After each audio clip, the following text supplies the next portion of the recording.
अस्सलाम वालेकुम। आज का जो हमारा टॉपिक है वो है डिफरेंशिएशन पे। अच्छा, ये जो है लेक्चर ये काफ़ी इम्पॉर्टेंट है एफएससी पार्ट 2 के स्टूडेंट्स के लिए भी। और अगर आप कैलकुलस को स्टडी कर रहे हैं तो आपको वहाँ भी डेरिवेटिव्स के लिए जो है वो डिफरेंशिएशन करनी पड़ेगी बाय डेफिनेशन और बाय डेरिवेटिव रूल्स। ठीक है, आज का जो हमारा टॉपिक है वो हम डिफरेंशिएट करेंगे अपने फंक्शन को, अपने गिवन फंक्शन को जो है उसके अंदर इंक्लूडेड वेरिएबल से। ठीक है, और इसके लिए हम यूज़ करेंगे अब डेरिवेटिव जो है ना वो बाय डेफिनेशन भी जो है उसको कैलकुलेट किया जा सकता है और बाय यूजिंग डेरिवेटिव रूल्स भी जो है उसको कैलकुलेट किया जा सकता है। आज का जो हमारा काम है वो है फाइंड, हमारे पास कोई भी क्वेश्चन होगा हम उसका डेरिवेटिव फाइंड आउट करेंगे बाय यूजिंग डेफिनेशन। कौन सी डेफिनेशन? डेरिवेटिव की डेफिनेशन। मैं आपको स्टेप बाय स्टेप जो है वो क्वेश्चंस के ज़रिए जो है वो आपको ये इजीली जो आप इससे अंडरस्टैंड कर सकेंगे वो स्टेप्स बताऊंगी। इसके अंदर क्या है, हमारे पास एक क्वेश्चन है। क्वेश्चन हमारे पास जो है वो है y is equal to 2x+3 whole power 5। अब y जो है वो डिपेंड कर रहा है x पे। ठीक है, और सॉल्यूशन स्टार्ट करने से पहले अगर आपको क्वेश्चन में ये y के इक्वल नहीं गिवन तो आप इसको सपोज कर सकते हैं, इसको लेट कर सकते हैं। हमारे पास जो गिवन इक्वेशन थी उसको हमने नेम दे दिया है इक्वेशन नंबर 1 का। अब स्टेप नंबर 1 आपके पास क्या है? स्टेप नंबर 1 है कि अगर डेरिवेटिव बेसिकली जो होता है ना वो स्मॉल चेंज है। अगर हमारे पास y में चेंज आ रहा है डेल्टा y, कोई भी स्मॉल चेंज आ रहा है लेफ्ट साइड पे, तो राइट साइड पे हमारे पास x में भी चेंज आएगा और हम उसको डिनोट करेंगे डेल्टा x से। ठीक है, y प्लस यहाँ पे हम ऐड कर रहे हैं डेल्टा y, तो हमें x के साथ भी ऐड करना पड़ेगा डेल्टा x। 2 को अंदर मल्टीप्लाई कर लेंगे, 2 इंटू एक्स 2x हो जाएगा, और 2 को डेल्टा x से मल्टीप्लाई करेंगे तो 2 डेल्टा x आ जाएगा। ठीक है, अब यहाँ पे जो है हमारे पास जो नेक्स्ट इक्वेशन आई है उसको मैंने इक्वेशन नंबर 2 का नेम दिया है। अब आपने क्या करना है, सब्ट्रैक्ट करना है इक्वेशन 2 में से इक्वेशन 1 को। तो सब्ट्रैक्शन का क्या रूल है कि आपकी लेफ्ट साइड जो है वो लेफ्ट में से हम सब्ट्रैक्ट करेंगे और राइट को राइट में से। यहाँ पे हमारे पास जो y है वो y से कैंसिल आउट हो जाएगा तो डेल्टा y रह जाएगा। उसके बाद हमारे पास जो राइट साइड है वो भी राइट में से जो है वो सब्ट्रैक्ट होगी।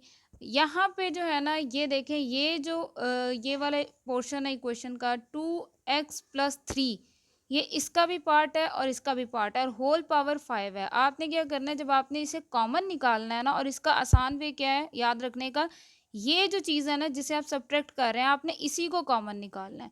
जब आप इसको कॉमन निकालेंगे, देखिए यहाँ पे भी ये मौजूद है तो यहाँ पे इसकी जगह क्या आ जाएगा, 1 आ जाएगा।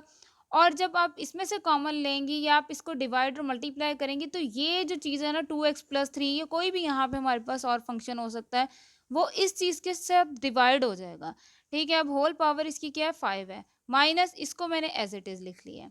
ठीक है, अब ये पूरी हमारे पास एक इक्वेशन है तो हम इसमें से देखें ये दोनों चीज़ें एक जैसी हैं। पहले मैंने कॉमन निकाल लिया, सॉरी इसमें से कॉमन निकाला है, फिर मैंने होल इक्वेशन के अंदर से 2x+3 होल पावर को कॉमन निकाला है।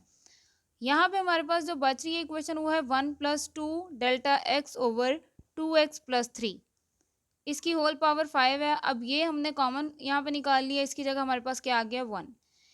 ये अब हमने ऐसे फार्मूलाज नहीं पढ़े हैं जो है जो बहुत ही बेसिक लेवल पे है, कि आपने स्क्वायर का फार्मूला पढ़ा होगा, क्यूब का फार्मूला पढ़ा होगा, फोर्थ पावर को ज़्यादा से ज़्यादा सॉल्व किया होगा, लेकिन फिफ्थ पावर को जो है हम जब सॉल्व करते हैं तो हम बाइनोमियल सीरीज़ को यूज़ करते हैं। ठीक है, बाइनोमियल थ्योरम को यूज़ करते हैं। अब बाइनोमियल थ्योरम क्या है, आपके पास जो ये एलिमेंट है फर्स्ट ये एज इट इज़ आ जाएगा। ठीक है, इसकी पावर या आप ये भी कह सकते हैं 1 की पावर 5 आएगी, और इसकी 1 की पावर डिक्रीज़ होती जाएगी, मतलब 5 से लेके हम 0 तक जाएंगे, और ये जो फंक्शन है इसकी पावर 0 से इंक्रीज़ होके 5 तक जाएगी।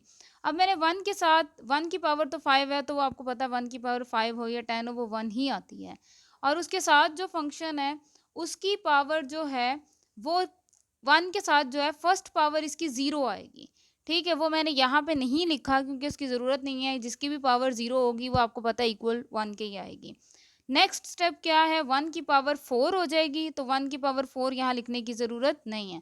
ये जो फंक्शन है हमारे पास, ये जो पोर्शन है इसकी पावर 1 आएगी यहाँ पे, और साथ में 1 ओवर नीचे 1 का ही फैक्टोरियल आएगा, और n, ये जो n है ये स्टार्टिंग के अंदर आएगा। अब मैं दूसरी वाला जो इसका पोर्शन है वो लिखती हूँ। ताकि आप इजीली अंडरस्टैंड कर सकें। ये देखें, अब इसकी पावर इस स्टेप में 1 थी, अब नेक्स्ट स्टेप के अंदर क्या है, इसकी पावर 2 हो जाएगी। ये देखें, इसकी पावर 2 हो गई है, इसकी इंक्रीज होती जाएगी। 1 की पावर मैंने इसलिए नहीं लिखी क्योंकि 1 की पावर 4 हो या 5 हो, 1 ही आती है। और साथ में अब नेक्स्ट स्टेप में 1/2 फैक्टोरियल आएगा, फैक्टोरियल भी इंक्रीज होता जाएगा। फिर यहाँ पे n आएगा और आपने n-1 करना है, n-1। फिर अगली जो टर्म है उसके अंदर ये वाले फंक्शन की जो है पावर इंक्रीज हो जाएगी, वो 2 से क्या हो जाएगी, 3 हो जाएगी। और साथ में 3 का फैक्टोरियल आएगा, आपने n और n-1 लेना है और आगे n-2। इसी तरह नेक्स्ट जो होगी, जो नेक्स्ट इसका पोर्शन होगा उसमें आएगा n-1, n-2 और n-3। इस तरह से ये इंक्रीज करता जाएगा। प्लस ये मैंने सो ऑन इसीलिए लिखा है क्योंकि हमारे पास जो ये सीरीज़ है यहाँ पे एंड नहीं हुई, आगे जाती जाएगी, लेकिन हमें इसकी ज़रूरत नहीं है। अब यहाँ पे ये जो -1 है, यहाँ पे मैंने एंड पे लिख दिया है। ये जो -1 है ये मैंने यहाँ पे एंड पे लिख दिया है। अब आगे हमारे पास जो मैंने कॉमन निकाला था यहाँ से 2x + 3 होल पावर 5, इसके बाद ये जो +1 था ये इस -1 से कैंसिल आउट हो गया, तो मेरे पास 1/1 का फैक्टोरियल भी 1 ही होता है। तो मेरे पास जो टर्म फर्स्ट बची है वो है 5 × 2 डेल्टा x ओवर 2x + 3। और प्लस अब मैंने क्या किया है, इसको लिख लिया है, इसको सॉल्व कर लिया है। 5 - 1 4 होता है, 4 5 = 20। 20 को जब आप 2 के फैक्टोरियल से डिवाइड करेंगे तो वो 10 आ जाएगा। इस इक्वेशन को मैंने साथ में वैसे ही लिख लिया है।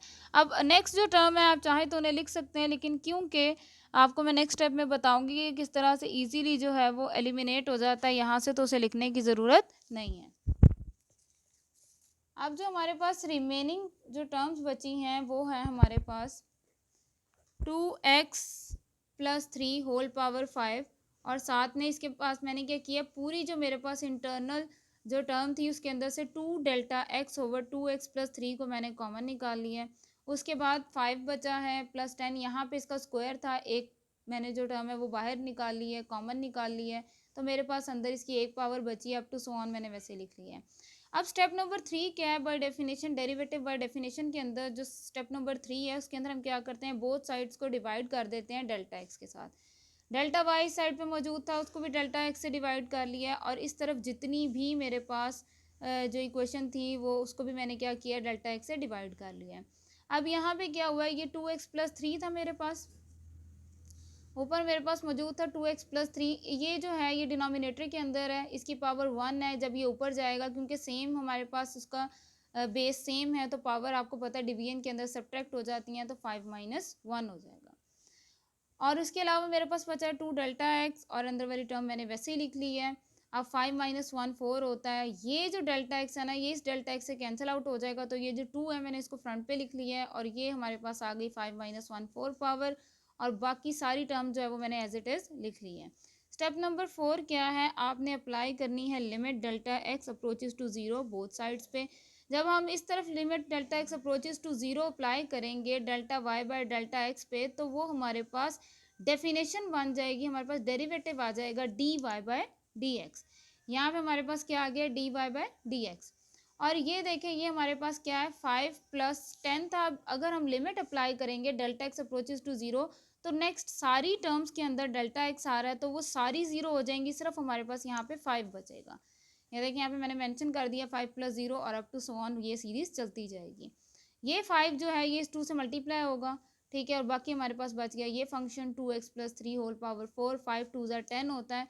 तो फाइनली हमारे पास जो डेरिवेटिव बाय डेफिनेशन आया है हमारे गिवन फंक्शन का, वो आया 10 × 2x + 3 होल पावर 4।